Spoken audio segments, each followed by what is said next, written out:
Hello, hi, welcome, namaskar, namaskaram and sat sri akal. We are at Entrepreneur, a talk with the genius. Welcome to the fourth episode. Today our guest is a scientist who would be talking about medicines, drugs, career in pharmacy and many things. So I request you not to skip the video and watch till the end. Let's get started.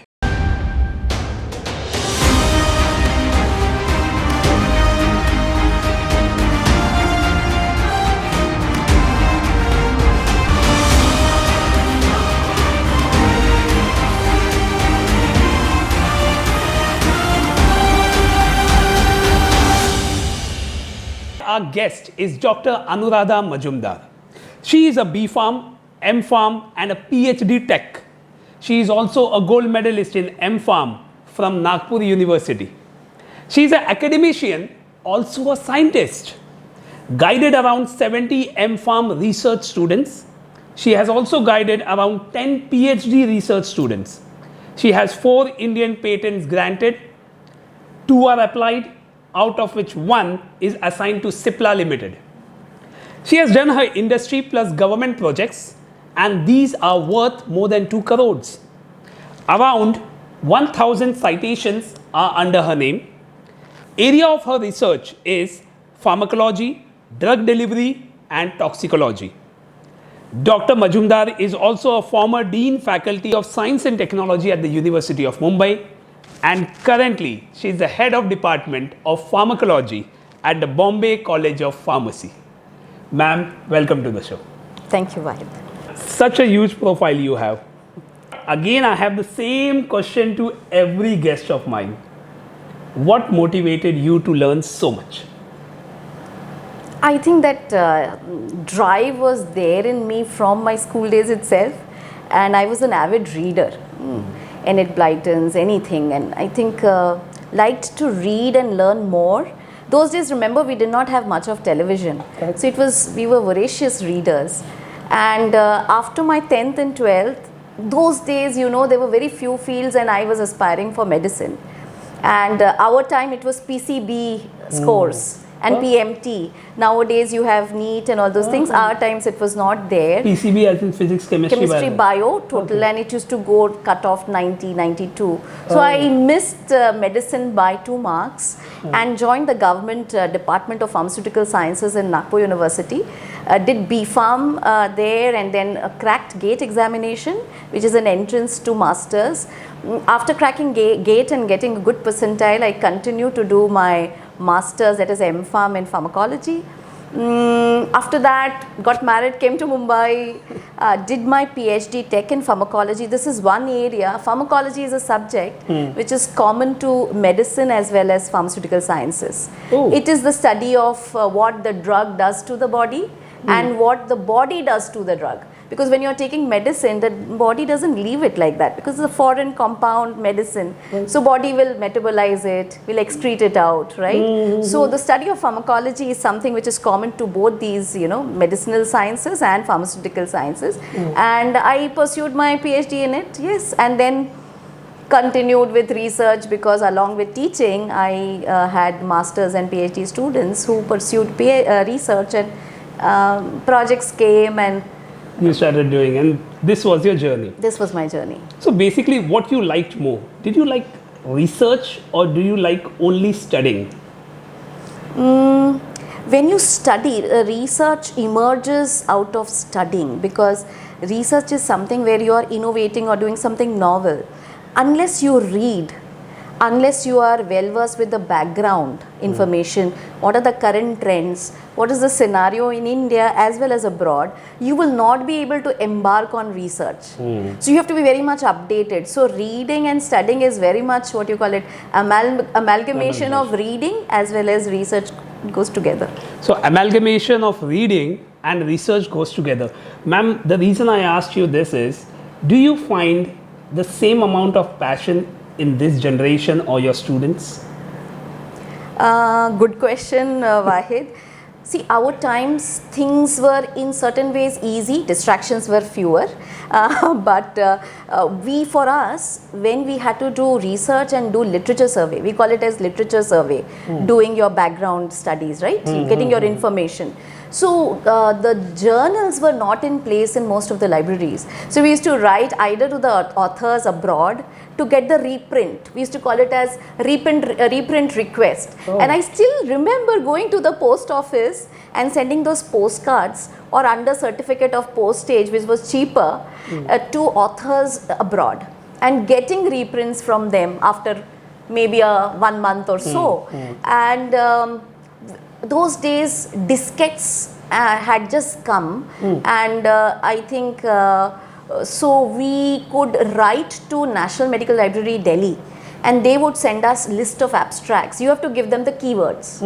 Then came Google and other search engines. Today lot many are related to research. Google Scholar is there, Scopus, Web of Science, and it is a click of a button. You have to just strategize with your keywords.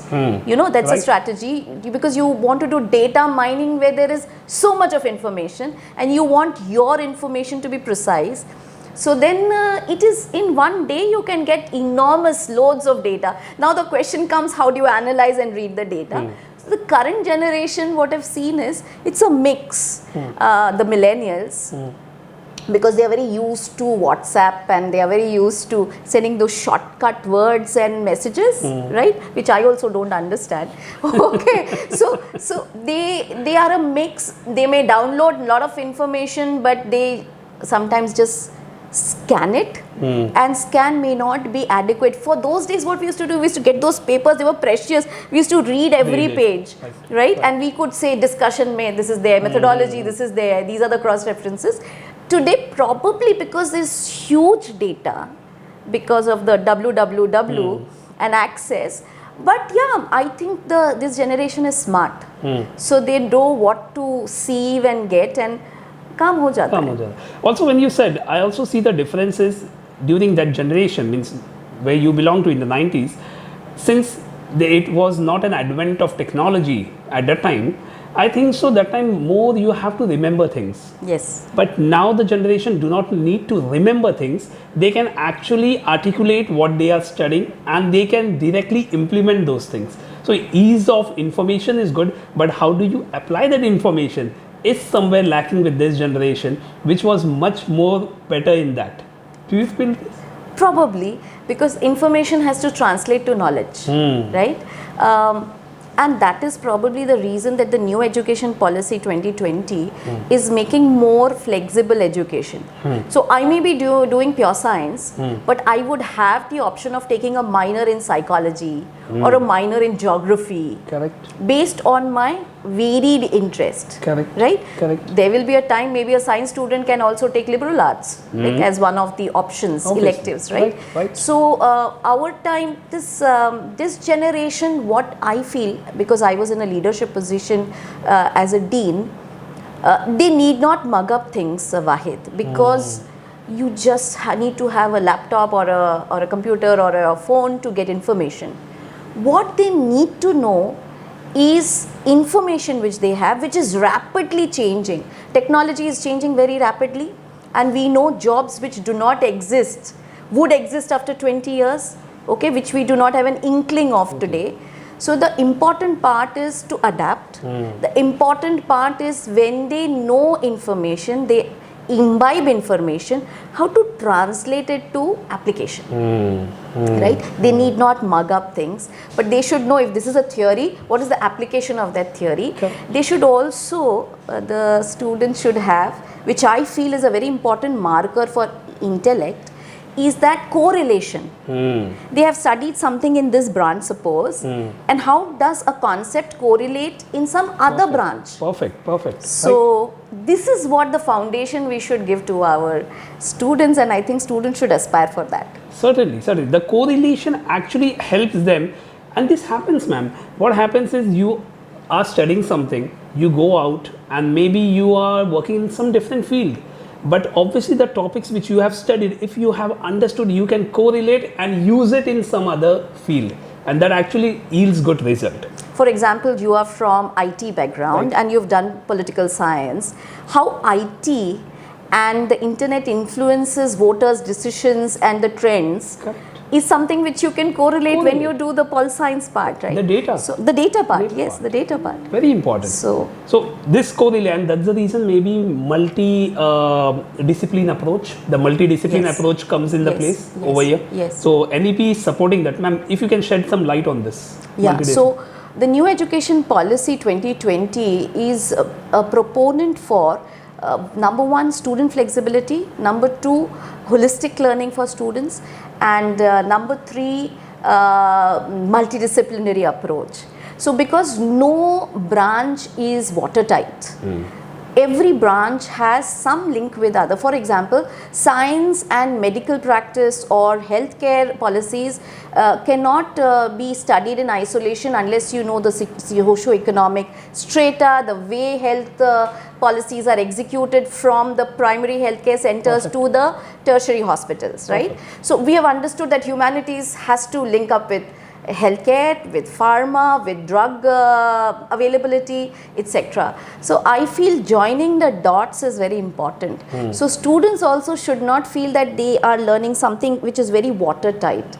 They have to have a more broader approach in understanding concepts and its applications. In fact, NEP is also a proponent, Wahid, is of multidisciplinary research. For example, you have done IoT in your IT. Now, use of IoT, as you know, is very much predominant today in diagnostics. Real-time, gadgets and devices to, let's say, get the trend of glucose levels in the blood and sending it to the stakeholders like the patient himself and the physicians, so that there can be better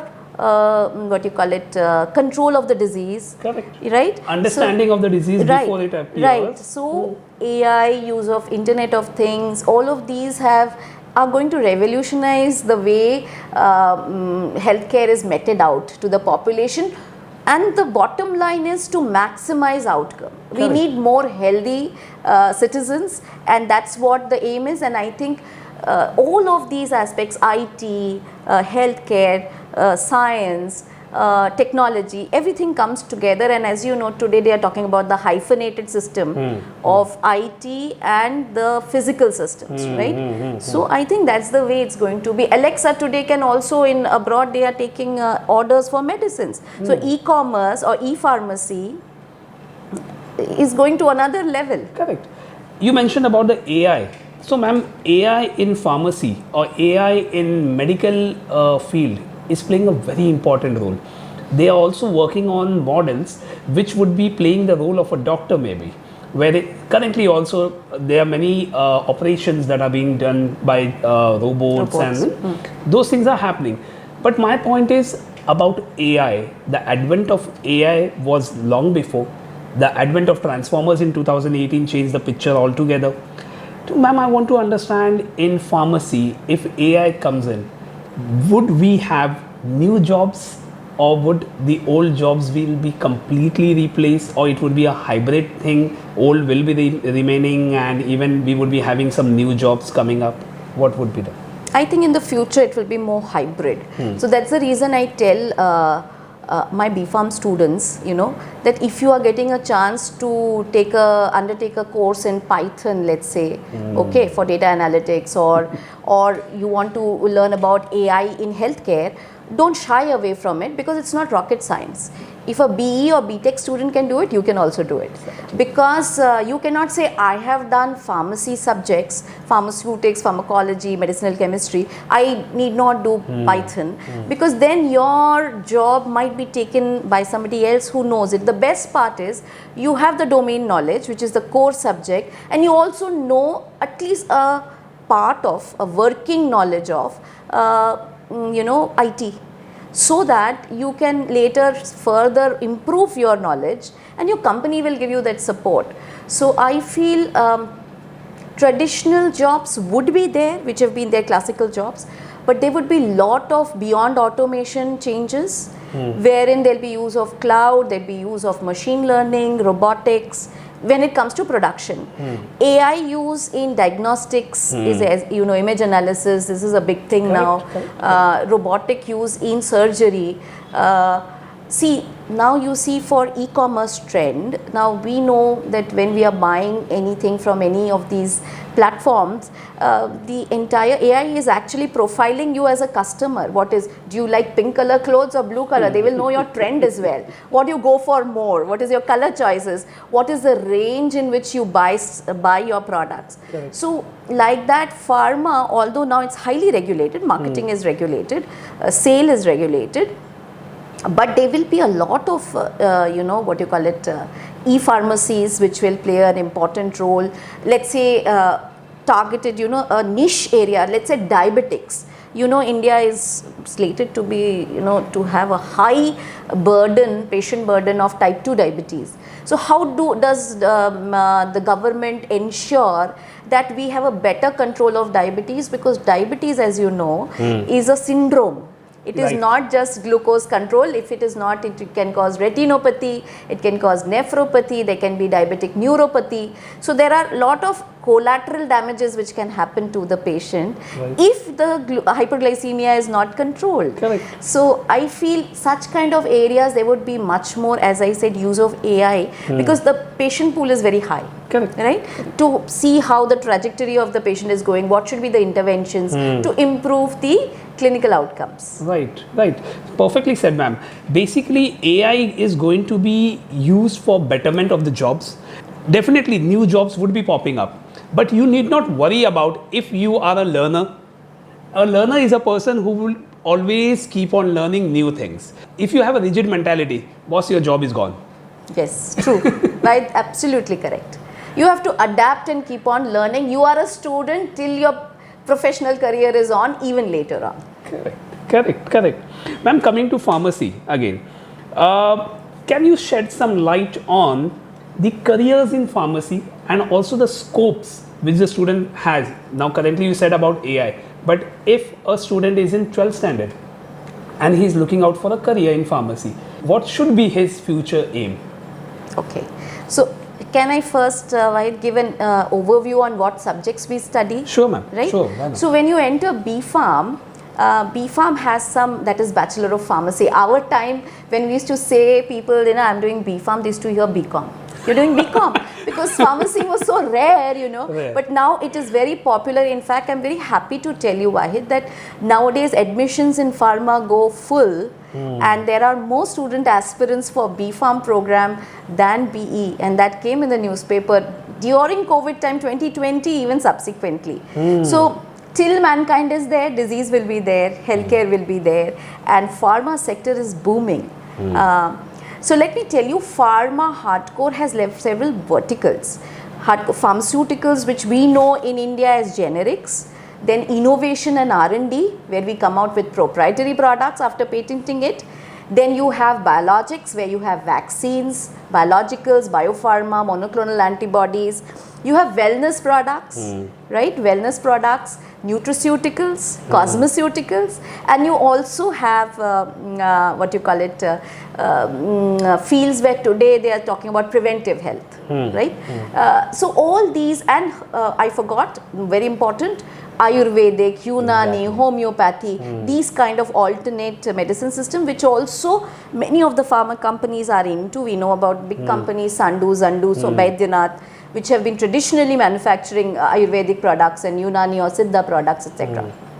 Now, when you enter, you, other than the remedial and primary courses which you would have taken in your junior college, you will be doing anatomy physiology, you will be doing physical pharmacy, organic chemistry, physical chemistry. But beyond that, we come to the core subjects. We have primary core of pharmaceutics. Pharmaceutics deals with formulations.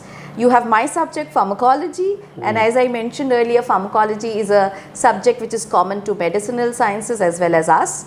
And there you study about what the drug does to the body. And what the body does to the drug. Then you have pharmaceutical chemistry, while you talk about active pharmaceutical ingredients. So what goes into a tablet, a capsule, a syrup, a solution, the active is what we learn, how to, not only about synthesis of the actives, which is the pharmaceutical active, but also what is the structure of a molecule and what is the impact of changes in the structure of a molecule. Talk about one molecule to its action. So structure activity relationship. When I said activity, these are drugs, they have biological activity. So we study about that as well in medicinal chemistry. Then there is pharmaceutical analysis, because our industry is highly regulated. If I say a tablet contains 200 milligram of a drug X, it has to contain 200 milligram plus minus, let's say, a deviation, because otherwise it will not show impact, or it might show toxicity if it is more, right? So analysis, maintaining the quality control and the blanket quality assurance of products which are pharmaceutical. Remember, many of these products need cold chain management, vaccines. Some of the products need to be stored at 4 degrees. Some will be stored at zero temperatures. So those things are to be learned as well. And then you were talking about traditional Indian medicine. We do not have a subject of Ayurveda, although now in NEP 2020 there is a lot of focus on traditional Indian knowledge. So in traditional Indian medicine, like Chinese also have their traditional Chinese, we have Ayurveda, we have Siddha, Unani, right, homeopathy, which has been evolving over the years. In fact, Ayurveda has thousands of years of legacy in India. We study pharmacognosy. So, but pharmacognosy is not exclusively Ayurvedic drugs. We also cognosy. Yeah. Okay. So this is something new. This is a study of herbs and phytochemicals. But we do not just focus on Ayurvedic herbs.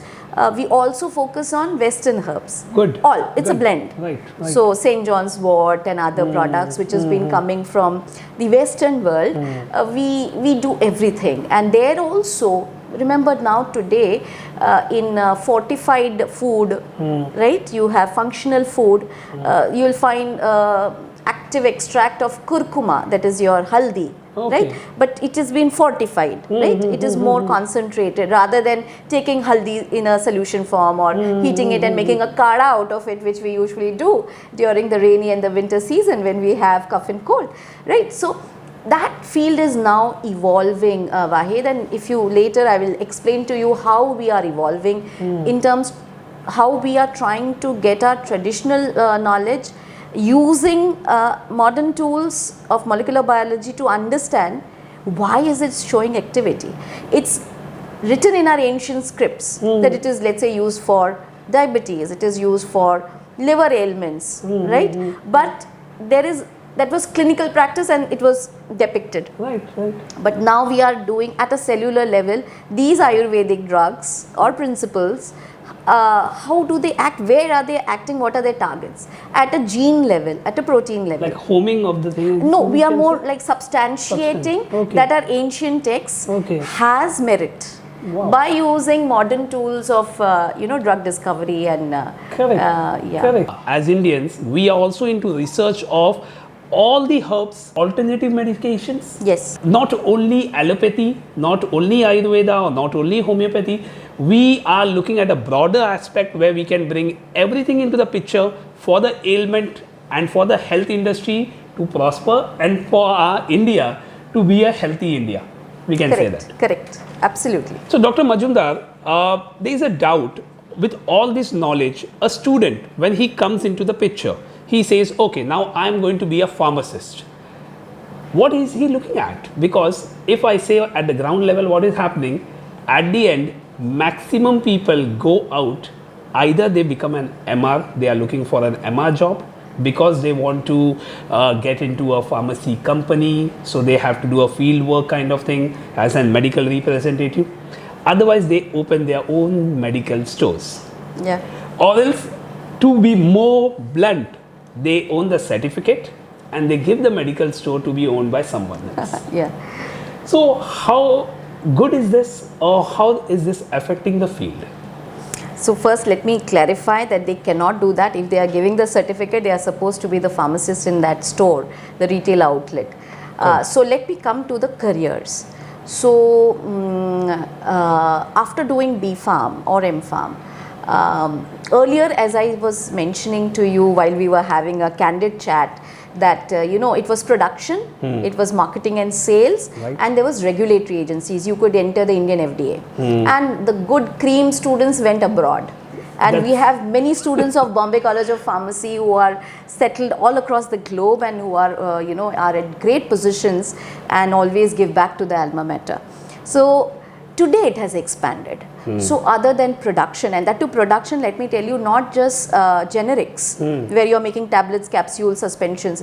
You can go to vaccines, you can go to injectables, you can go to biopharma sector, you can go to cosmeceutical sector. Many of our students go to Procter & Gamble, Hindustan Unilever, Colgate-Palmolive, these kind of companies. So they become more FMCG or fast-moving consumer goods company rather than pharma. So I'm just trying to tell you, my dear students, that the flexibility of kind of jobs and corporates which you can go to, right? Correct. You can go to management, wherein product development, where you decide your packaging, your look, the brand, emerging brand and its look, and the market. So there are many things. Today marketing also, many students do after B Pharm marketing. Retail outlet, for that you don't need a B Pharm. You can be a diploma pharmacist and you can, that's the minimum qualification. Okay. So, and then marketing sales remains, and these are, front end jobs and very lucrative. In my domain, pharmacology, there are a lot of jobs which are taken also by students who are generic, just B Pharm, or who have done specialization in pharmaceutics or cognosy or pharmaceutical analysis. So it is like clinical data management, clinical operations, pharmacovigilance students. If you've heard about PV, there's a big WHO Uppsala center in Sweden, and India is party to sending their data there. So a lot of jobs, like you see, many of these companies who are BPO kind companies, Cognizant, TCS, Novartis is a sponsor company, but they also take, so they are recruiting en masse, large number of students in the sector of clinical data management, where there is huge data which you identify as big data, pharmacovigilance, and this area. And also one more aspect for which you need to hone your writing skills is scientific writing or medical writing, where you can do publication writing or you can also do regulatory writing. My dear students, pharma is highly regulated. It is not like a banya ka dukan where you have your rice and your wheat and your sugar which you are selling drugs. All these drugs are highly regulated by the regulatory agencies from India, and if you are exporting to the country, they have their own regulatory agencies like EMA of Europe or US FDA for USA. So you have to adhere to their regulations, right? So for that, for any permissions, you have to follow those proformas, you have to do the regulatory submissions. So this area is again, there's a lot of recruitment, and en masse. The large number of students go and they get recruited in CDM, clinical data management, pharmacovigilance, and the good ones who are good in writing, go into medical writing or regulatory writing. In fact, my dear students, if you are good at that, not necessarily you will be doing very core. You can go to product development, and drug companies, when they give their MRs promotional material, right? You can actually, if you have the knack, so you have the right aesthetic sense, right? If you are artistic, plus you also know the knowledge of science of pharma, right? You can design beautiful promotional material for drug companies, and they pay pretty well for that. Great. So as ma'am has mentioned many aspects of what a career can be through pharmacy, because people always knew pharmacy means medicines. Either I become an MR, or else I'm into research, or else I'm making drugs, I'm creating drugs, or else maybe a medical store. So there are so many aspects, and again, as you were saying, ma'am, I got a point, that is again we have a multidisciplinary approach over here. Yes, absolutely. Everywhere we have this multidisciplinary approach. So students, if you are into a pharmacy field, also look into management, also look into packagings, look into various aspects of careers. Logistics also. Logistics. Cold chain management, logistics, warehousing, you name it. You see, and active pharmaceutical ingredients is where India is doing pretty well along with China, Italy.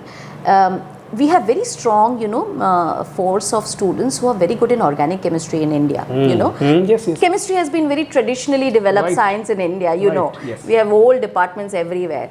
So we are doing pretty well in active pharmaceutical ingredients as well, and we export to many countries. Okay. So like I would say we are topping the list in terms of generic drugs and in terms of active pharmaceutical ingredients. If we go this way and if we get bright students like you in the fray in pharma, we will also be innovating, which the government really wants. That's why Make in India, okay, and India startups. My dear students, we want students who not only come to pharma but become entrepreneurs, use innovation, monopolize technologies and products, and take our domain ahead. Correct. Ma'am, my question to you is about API. I would come to you a bit later. But when you were in college, you said you missed on certain marks and hence you could not get admission in medical and you shifted to pharmacy. Now with 20 years of experience, the choice did you make? How do you find it? Is it good? Was it the perfect one? Even the students today feel that medical is much more important, and later on if they don't get into medical, then we will choose for pharmacy. Should this change? Yeah, absolutely. I have no regrets. When I did not enter the Government Medical College Nagpur, and I think the next choice was pharma. There was only 20 seats in Department of Pharmaceutical Sciences. I got into it. I don't think I ever regretted later. The reason being, I went on to do pharmacology, MPharm and PhD, and I'm working on diseases and pathology of diseases at a molecular level. What happens within the cell? What targets are changing? What is happening to the biochemical processes at cell level, at organ level, at tissue level, and at whole body level? Because in our body, nothing is in isolation. They are connected with each other. Liver is connected with pancreas, GI tract is connected with liver, pancreas, heart, kidney is connected to heart. So nothing works in silos and isolation. The body is an entire unit. And I feel today, Wahid, have seen students who have actually not gone for medicine because they were sure they want to do pharmacy. Wow. And probably many of them want to do pharmacy only in Bombay College of Pharmacy, one of the premier institutions. So I have encountered students today because awareness is more. During my time, there was one elder, neighbor who was doing pharma. So I knew you can give GATE exam and you'll get fellowship as well in masters. So I said, good. And it was in the campus. And so the decision was not very informed. But today, I think with podcasts like yours, awareness this by government, students are aware of what a wonderful domain pharmaceutical sciences is, the career opportunities, what they can do. There are many of my students, Wahid, who did BPharm here, and in MS, they've gone into data analytics in healthcare in US, or they have gone for biostatistics. Statistics is a big, very lucrative area, biostatistics. And I know one student long back who went to Johns Hopkins University and worked on autistic disease, Wow. autism. So what I wanted you to understand is, here it is slightly more rigid in India, which now is becoming more flexible with NEP 2020. Abroad, I think the flexibility was always there. And our students have done not only well in India, but they have done wonderfully in the global scenario as well. And one of my students went for forensic science in Washington DC, and she's into forensics. So I want you to understand, it is the foundation we are giving. So Bombay College of Pharmacy is giving the foundation over here for the students so that they can go into various They fields. can fly, yeah, absolutely. We have BPharm. We are one of the premier institutes in Maharashtra. We started way back in 1957. Our flagship course was is BPharm. And we have masters in several branches including pharmacology. We have PhD tech program. and I'm very happy to say that our alumni are very well placed in India and abroad and doing very well, and that's the satisfaction we have as teachers and as an organization, that we are giving back to the fraternity and to the domain of pharmaceutical sciences. Exactly, that's a very lovely. What is the role of teachers and mentors in the life of a student, and do students give back to their teachers and mentors what is needed? They do. I think even if teachers and mentors play a very important role in the life of students. Today there are a lot of alumni also who are mentoring incumbent students in institutions, Right. who are in several domains, and students in TY itself would say that I want to go into such a domain, and we try to identify an alumnus who can sort of counsel. And today with online things and it's much more simpler than earlier days. You don't have to physically come and have a one-on-one with the student. Right. It's very important, and I remember when I was in school, I was scared of maths because my 9th standard maths teacher was not so great. She was good, but she could not connect to the slow learners in mathematics like me probably. I hope she is not listening to this podcast. So it made a difference. I got interested in pharmacology because during my B.Pharm days, we had very great professors. Dr. C.T. Chopre, who was my guide, not only taught me the science of pharmacology, but ethics, publication ethics in my field, because when you are coming out with data, the data integrity plays a very important role, because you are talking about medicines, you are talking about diseases, right? You are talking about lives. You are talking about lives. So you have to be ethical to the core when you are in such domains. And students giving back, some do physically, some do like for mentoring, some even have endowments here, some give some scholarship to weak, economically weak students. But whether they give or not give physically or financially or in any other way, the mere presence of our alumni in the domain in various verticals gives us the satisfaction, and we feel we've got it back. Nice, ma'am. That's really nice. So I hope every alumni are giving something to their institute, because every institution, every teacher likes to see their students, what they are doing. They want to hear them out. Yes. So please visit your institutions also sometimes. Yeah. Previously you said about APIs, active pharmaceutical ingredient. Should I consider this as a raw material? Raw material used for creating medicines or drugs? Yes. So basically when you have a capsule or you have a tablet, other than the active, lot of other materials go into it which are not active, right? Because you have to bulk it up. It has to have the proper characteristics. You cannot have a sticky tablet, right? So it has to, there are several additional ingredients when you make a dish, right? Like you have several ingredients in a pharmaceutical formulation also, we call it as a formulation. You have one or more actives. If you have a combination, there can be more actives as well. So the actives or the APIs are the one which has a biological impact or pharmaceutical effect.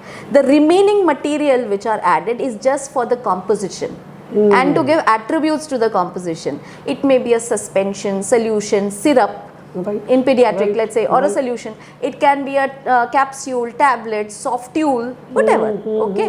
It can be a dry powder, right? So it does not necessarily only have your API. It will have some other ingredients to give the property. Right. Color also, you've seen? Correct. Color also, yes, right? Yes. Medicines, drugs have various colors. Those tablets have different colors. So the API is the one which is the active. And excipients are the one which are additional ingredients which are put in that formula. Oh, okay. So excipients also, my dear students, are a big market. Big companies are there, Colorcon, Cat Fosse. There's so many specialty chemical companies, German, European, others, American, which are also recruiting our students in a big way. So mind you, that's one industry where an excipients, imagine the bulk of purchase. Millions and the tons of pharmaceutical products being manufactured. So this is a big industry, and this is one more. Excipients and APIs are one industry, and where you can get jobs. Certainly, ma'am. This podcast is going to be very much knowledgeable for all those people who are looking for careers in medicines, drugs, or many different fields. Ma'am, generic medicines, we are leading the market in the world. APIs, we are at 8% globally, but generic medicines, we are leading the market. What is the reason that generic medicine is so much on a high spirit in India? Yeah.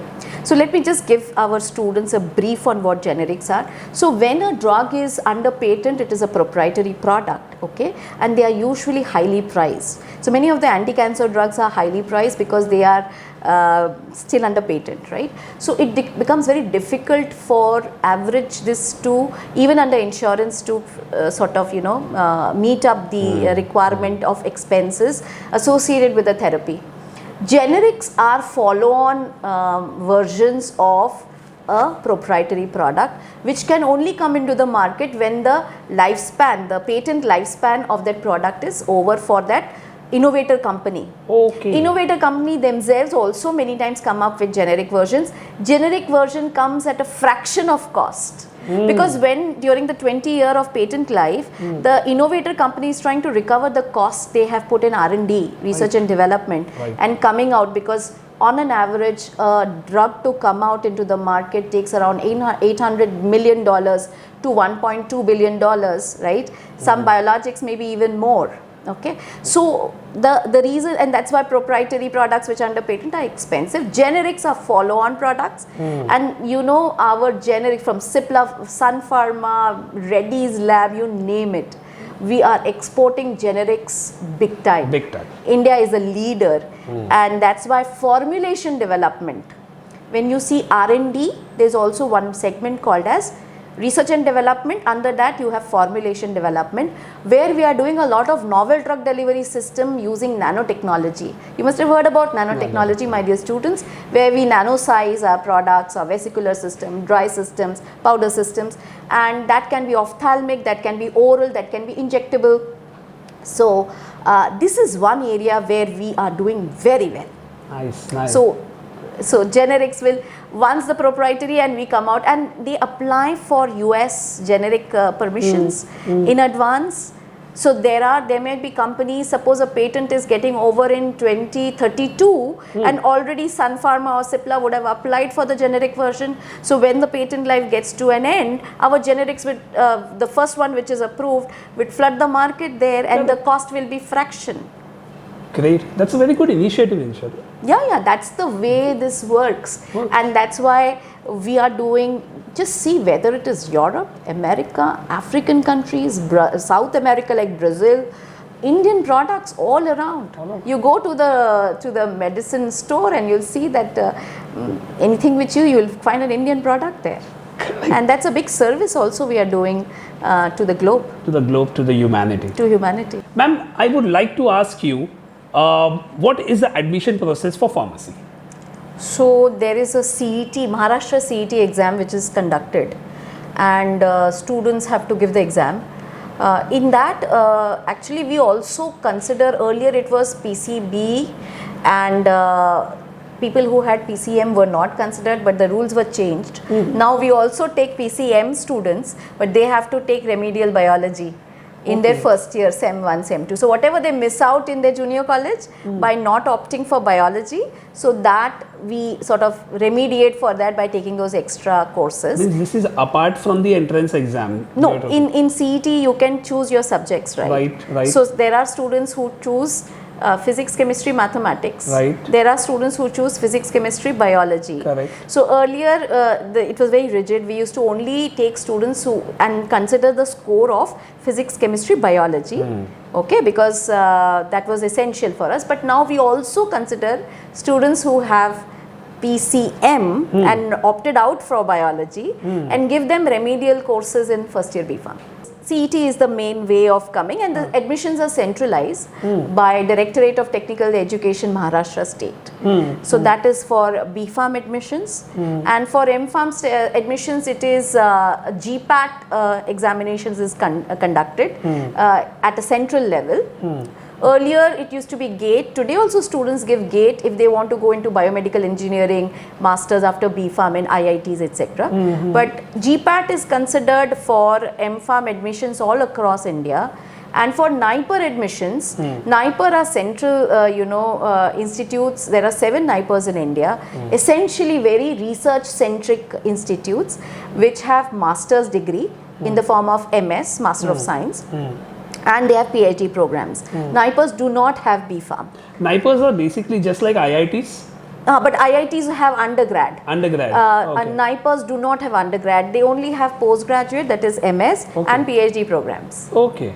So it is more research focused, right? So NIPER entrance is separately done, and the All India ranking is released by the institute, and that's for master's admission. So after B.Pharm, students opt for going for M.Pharm, so they give GPAT or NIPER examination and join pharmacy colleges which are offering M.Pharm in different branches. Remember, M.Pharm is with specialization, okay, and NIPER also MS will be with specialization, and some of our B.Pharm students also opt for doing management.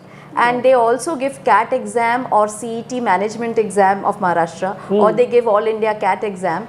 And there are several students of Bombay College of Pharmacy also who have done management. And in several of these B schools, you also have pharmaceutical management like NMIMS and others. So I know of a very bright student from our college who went on to do masters in NIPER Mohali in pharmaceutics, and then now she is pursuing MBA in IIM Lucknow. So you can see the trajectory. B.Pharm from here, MS Pharmaceutics from NIPER Mohali, Punjab, and then now at IIM Lucknow. In between, she worked for 2 years in Novartis, Hyderabad. So you can see that is the way students go. They actually probe and find out their interest, and then they take those programs. Correct. Yeah, correct. It's up to you, like what you want to do. Yeah. Right.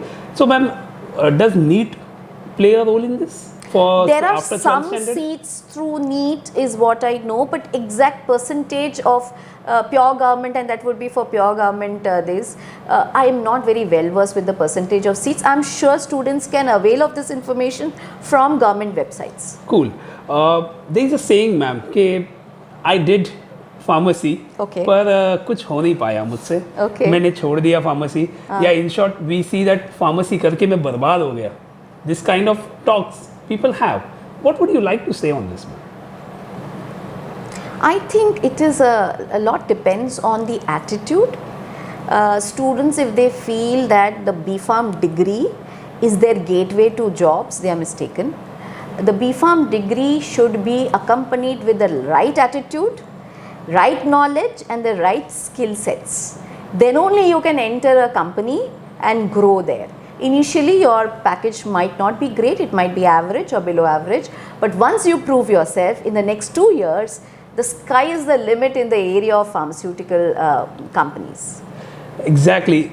Listen to this and understand. If you're studying and your aspiration is getting a good package, then you're failing. Am I right, ma'am? Your aspiration should be to learn something new, enjoy what you're doing, and definitely you will achieve your goal. Right, here I would like to point out the gap between industry expectations and what we teach in our curricula. So sometimes what happens is industry is rapidly changing, the dynamics are changing, technologies are advancing, right? Regulatory guidelines and regulations change with time. So students have to keep themselves abreast with the developments, okay? And most of the times, the first 6 months of companies, I'm just saying average, goes in training a candidate to take on the job and give outcome, right? Okay, wherever they have been absorbed. Right. So the students also need to understand that the company is putting in time, training, okay, so there is resources involved, and then they expect outcome which cannot be immediate. So they should have the patience in the first 2 years, you know, to not only get the training, absorb it, and try to give the outcomes to their company. One more advice to students, do not restrict yourself to a one division or one kind skill set required job. If within the company they allow you, to move around departments and learn across the verticals of the same company, please do so, because then only later you can take up leadership role. In short, even pharmacy comes under the umbrella of entrepreneurship. Absolutely, yes, yes. So entrepreneurship for everyone, as we always speak about, entrepreneurship is only about delivering a product or creating a product. But what we feel now is entrepreneurship is a mindset. Every person should have an entrepreneurial mindset. Would you like to shed some light on that? Yeah. So see, the government has realized that if you see in the India's demographics, we are a young country, and lakhs of students are graduating every year, and the country has to provide jobs for them, right? And that too, this is an aspirational graduate population. They want a certain kind of job, right? And so we want job creators. So entrepreneurship is something which, they will start their own businesses, and it is certainly a mindset. So it is just not the knowledge of the domain of, of the products, processes, services, but it is also how to implement it, the finance part, getting funding, licenses, environmental clearances, e-commerce, if it is an e-commerce venture, aspects. There are so many things to be looked into. Risk management, risk mitigation, because if a young graduate is going into Make in India kind of a product with an entrepreneurship endeavor, what does government do? So incubation centers are becoming a big thing. You'll see SPI, Sardar Patel Institute of Technology has an incubation center. IIT Bombay has an incubation center. Our Mumbai University has an incubation center. So it is to promote these young fledgling entrepreneurs, give them office space at reasonable rate, the utilities in reasonable rate, so that they can take off. So the government, the academicians are really working hard so that you do something, my friends. If you have a will, if you wish to do something in pharmacy, you definitely can have a great career here. Ma'am, it was a pleasure talking to you. Thank you. I think the talk should go on and go on and go on, but we have a limit. So Dr. Majumdar has shed light on various topics. Pharmacy is not only about drugs and medicines now. It is also about technology, the use of AI that you can do it. It's about packaging, it's about management, it's about logistics, it's about many different fields. You name it, and there it is. If you have any doubts related to the careers in pharmacy, you can contact us. We can certainly connect you with the department. We can connect the people with Dr. Majumdar, and this can be a great help to everyone. I request you all to share our videos so that many people out there who are very much confused about their careers related to medicine, related to drugs, related to pharmacy, this can be a helpful talk to them. Thank you so much, ma'am. Thank you, Wahid. Thanks a lot. Jai Hind.